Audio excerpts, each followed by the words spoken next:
हाँ जी, hello everyone. मुझे देखने वाले सभी भाई बहन को मेरा नमस्कार। आज एक बार फिर से आप सभी का स्वागत है एम्बिशन कैरियर इंस्टीट्यूट के इस यूट्यूब चैनल पे। माय डियर स्टूडेंट्स, आज की सेशन में हम लोग डिस्कस करेंगे 25 most important questions that were taken from the rainbow part 2 book, specially in the pros section. ठीक है, तो एक एक क्वेश्चन का डिस्कशन करेंगे, तो get ready without wasting any time. तो ये रहा आपके स्क्रीन पे सवाल। जैसे पहला सवाल दिख रहा होगा, who is the poet of the soldier. Who is the poet of the soldier, तो इनके पोएट कौन है जी? तो रूपर्ट ब्रूक साहब हैं। ठीक है। Next one is plain living and high thinking is the motto of an blank. तो ये जो plain living and high thinking जो है ना, ये मोटो है किनका? तो वेस्टर्न फिलोसफी का, है ना। It was said by a western philosophy, है ना, वेस्टर्न फिलोसफर। हाँ, है ना। This is the different thing. This motto is based on Indian civilisation, but this motto was of a western philosopher, you know. ये किसी western philosopher की मोटो है जी, ये बात आपको याद रखनी है। ठीक है। नेक्स्ट, कई लोग इसमें महात्मा गांधी टिक करके रखे होंगे, उनका आंसर गलत हुआ होगा। क्वेश्चन नंबर 3 देखिए, आपका लिखा है MLK got the Nobel prize for blank. MLK का सीधा मतलब है मार्टिन लूथर किंग साहब से। तो एमएलके जो हैं, इन्होंने, इनको जो नोबेल प्राइज मिला वो मिला, है ना, for attempt to end segregation और सेपरेशन इन अमेरिका। अमेरिका में जो उन्होंने अलगाव खत्म करने का प्रयास किया, इसके लिए उनको नोबेल प्राइज दिया गया था जी। नेक्स्ट क्वेश्चन है, what is the phrase used by MLK for the difficulties pain and suffering faced by the Negroes. तो ये यूज हुई है ट्रायल्स एंड ट्राइब्यूलेशंस के लिए, है ना। तो ट्रायल्स एंड ट्राइब्यूलेशंस का मतलब है many types of problems, difficulties and sufferings faced by Negroes. I hope clear. Question number 4 clear हुआ होगा। क्वेश्चन नंबर 5 देखिए, MLK wants a blank struggle. तो वो कैसा स्ट्रगल जान चाहते थे जी, है ना। तो violent, non violent and violent, non violent. तो अगर ऑप्शन के हिसाब से देखा जाए तो आपका आंसर क्या हो जाएगा जी? तो सी हो जाएगा जी। क्या हो जाएगा? सी आंसर हो जाएगा जी। नेक्स्ट क्वेश्चन देखते हैं, question number 6। Who was very clever man that used his knowledge to get his work done in the story of pinch of snuff. तो क्लेवर मन कोई और नहीं, नानू काका जी थे, जो ऑप्शन में नहीं है। तो आपका आंसर हो जाएगा डी नंबर जी। क्लियर है ना। नेक्स्ट सवाल, who accompanied Nanu Kaka from the platform to the outside. मतलब नानू काका के साथ किन्होंने दिया था स्टेशन से बाहर आने के लिए, अर्थात प्लेटफॉर्म से बाहर आने के लिए उनके साथ कौन थे? तो ये कोई और नहीं, टीसी थे, जो ऑप्शन में नहीं है। तो आंसर नंबर आपका डी हो जाएगा जी, है ना। टीसी टिकट चेकर थे, है ना, क्योंकि जो मनोहर मालगोंकर हैं, मनोहर मालगोंकर ही नरेटर हैं।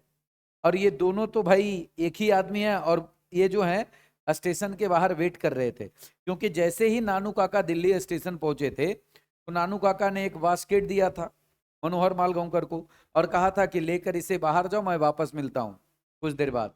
और जब वो बाहर आए तो टीसी साथ में आए थे, ये बात याद रखिएगा आप लोग। Next question, when did the narrator takes, है ना, Nanu Kaka to the North Block. हालांकि ग्रामेटिकल यहाँ पर मिस्टेक है, टेक्स नहीं टेक होनी चाहिए, क्योंकि यहाँ डिड आ गया तो भी1 चाहिए ना। तो मतलब क्या है, नरेटर जो है वो नानू काका को नॉर्थ ब्लॉक कब ले गए थे, सवाल ये है। तो ले गए थे कब? आफ्टरनून को। तो आंसर नंबर बी हो जाएगा जी। क्लियर हुआ। नेक्स्ट क्वेश्चन देखते हैं, सवाल नंबर 9 है, the word erudition stands for. Erudition means great knowledge.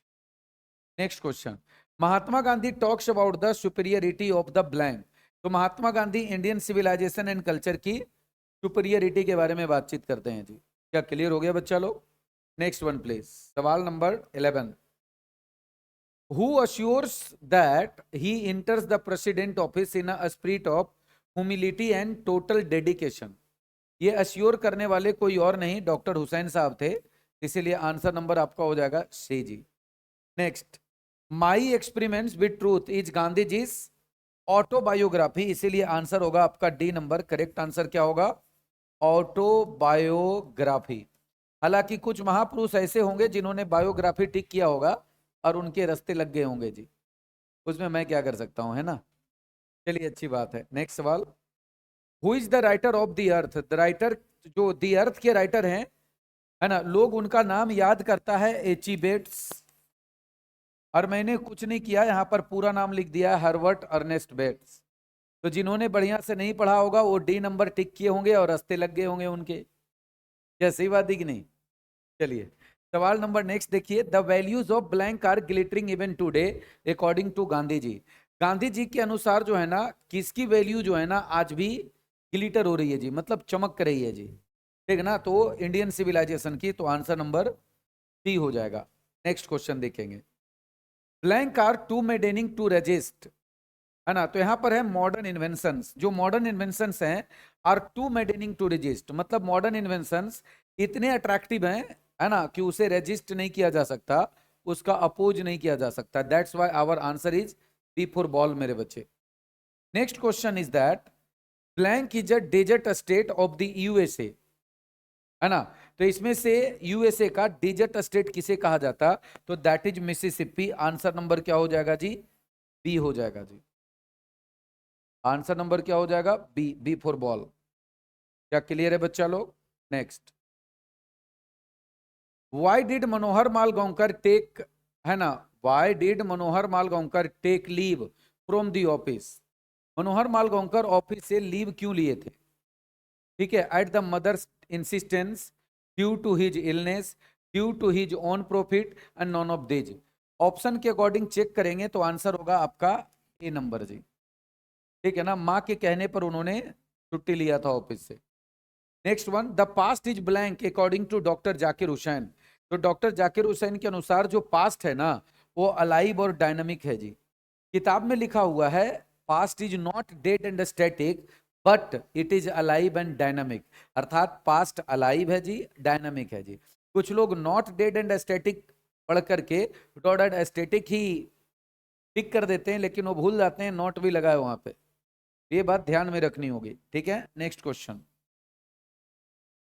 Blank is the prime instrument of national building, है ना, इसमें से नेशनल बिल्डिंग जो है ना प्राइम इंस्ट्रूमेंट है जी, नेशनल बिल्डिंग का। तो क्या है जो नेशनल बिल्डिंग का प्राइम इंस्ट्रूमेंट है? तो that is education. Next one is, we are in danger of bartering away blank for a momentary pleasure. तो हम लोग क्या कर रहे हैं कि परमानेंट प्लेजर का सौदेबाजी कर रहे हैं, किसके लिए?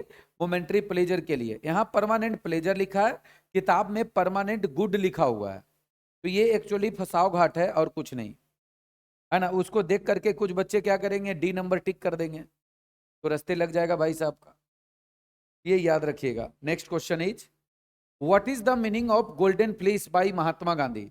तो महात्मा गांधी के अनुसार ये गोल्डन फ्लीस का अर्थ क्या है? तो वहां पर है something which is very difficult to find और अचीव। तो ऑप्शन नंबर क्या हो जाएगा जी? बी फॉर बॉल हो जाएगा जी। Next question, during a lifetime doctor Krishnan devoted to the pursuit of blank. Answer होगा नॉलेज एंड ट्रूथ, 3 नंबर।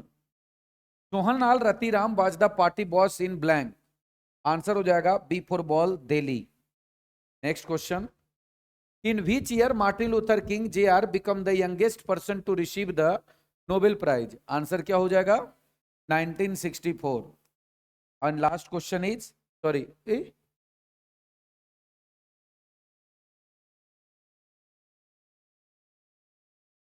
अच्छा ये रिपीट क्वेश्चन था क्या? क्वेश्चन में भी, क्वेश्चन में रिपीट नहीं था ना? अच्छा, तो what does probation mean? Probation का मतलब क्या है जी? On leave. तो क्या क्लियर हो गया मेरे बच्चे?